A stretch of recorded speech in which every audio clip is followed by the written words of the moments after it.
Welcome to today's explainer. Look, if you've ever felt like your thoughts are just running on autopilot or that your circumstances are entirely out of your control, this deep dive is absolutely going to shift your perspective. We are unpacking a truly fascinating philosophy today from the mind of Florence Scovel Shinn. We're zeroing in on her profound teachings about how our words and thoughts aren't just passive reflections of our world, they are the active physical tools that literally shape our reality. So let's jump right into this core concept from Shinn. Consider what is arguably her most famous assertion, the idea that your word is your magic wand. And listen, she isn't speaking metaphorically here. In her worldview, the things we say out loud and that internal dialogue we're constantly running, well, they're actively casting spells. For better or for worse, you are wielding that wand every single second of the day. Let's break this down in Section 1, the word as a magic wand.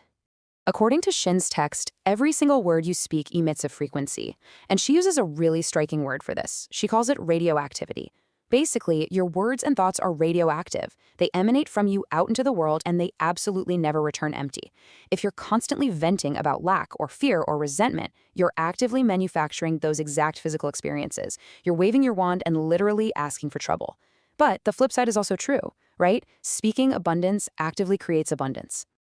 Which brings us to Section 2, the clutter in your mind. Notice the stark contrast here between what she calls the asleep mind and the awake mind. Shinn points out that, honestly, a lot of us are walking around totally asleep.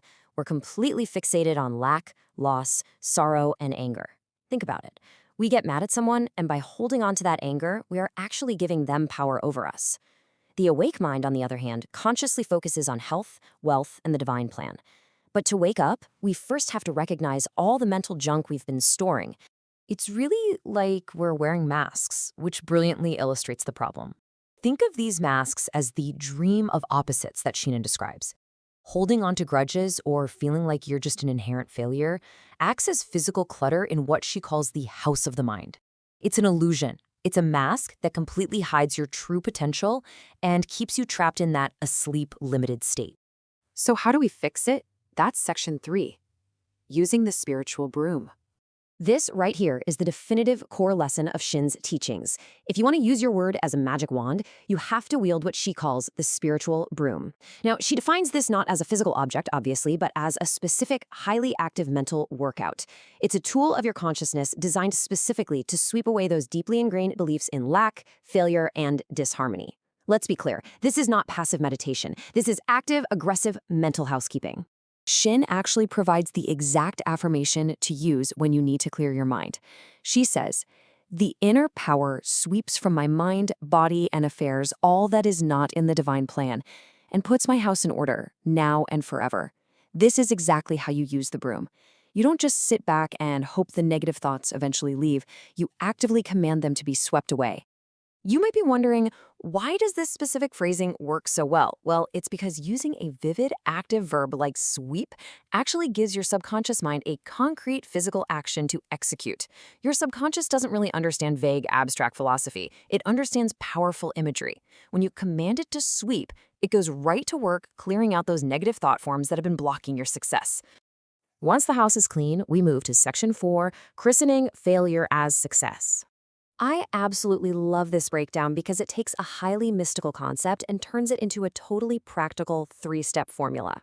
When you hit a roadblock, here's what you do. Step 1, recognize the despair you're feeling. Don't ignore it. Step 2, refuse the appearance of the third dimension. That means refuse to believe that this physical setback is the final truth. And step 3, pick up your magic wand and forcefully rename the situation success. The very moment you christen a failure as a success, it instantly loses its negative power over you. Let's look at a super practical application straight from the source text. Shinn shares this surprisingly funny anecdote about her own watch. It had been running 10 minutes slow, which, is incredibly irritating. One day, it fell hard right onto the floor. Instead of getting angry and ruining her day, she immediately practiced her own rule. She shouted, "I christened this situation success." And to her absolute amazement, the impact of the fall had actually adjusted the internal mechanism. It kept perfect time from then on. She uses this to prove that facing adversity without resistance and naming it success ensures an automatic adjustment in your favor. And that automatic adjustment brings us to Section 5, crossing into the 4th dimension. By waking up and refusing those negative appearances, it's like you're holding up a lantern. You are essentially using your inner light to see straight through the dense fog of our everyday world. You aren't stumbling around in the dark anymore. Your vision is totally illuminated. Think of the physical third dimension as the world of contrary appearances. It's foggy, it's limited, and failure seems absolutely devastating. But the spiritual fourth dimension, that is entirely different. It's the realm where you have used your magic wand and your spiritual broom to completely clear your path. In this dimension, Shinn says failure and evil are never even recorded. Let that sink in. They aren't just overcome, they aren't recorded at all. It's a state of pure, unhindered manifestation.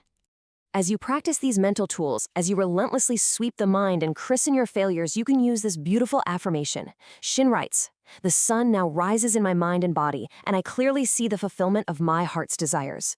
This right here is the ultimate declaration of living in that fourth dimensional state. The fog is gone, the sun is up, and you see your success with absolute clarity. Ultimately, this is what the work looks like. By actively clearing out your mental clutter and audaciously renaming your obstacles, you literally stop fighting the world. You actively reshape your reality, walking right out of bondage and onto this magic path of destiny. And it's a path cleared entirely by your own words. So I want to leave you with a final thought from today's explainer to carry with you. Look at your life right now. What specific situation, setback, or frustration are you ready to pick up your magic wand and christen success today? Seriously, think about it, say it out loud, and watch how reality adjusts. Thank you for joining me on this deep dive, and I challenge you to go out there and use your words as the magic wands they truly are.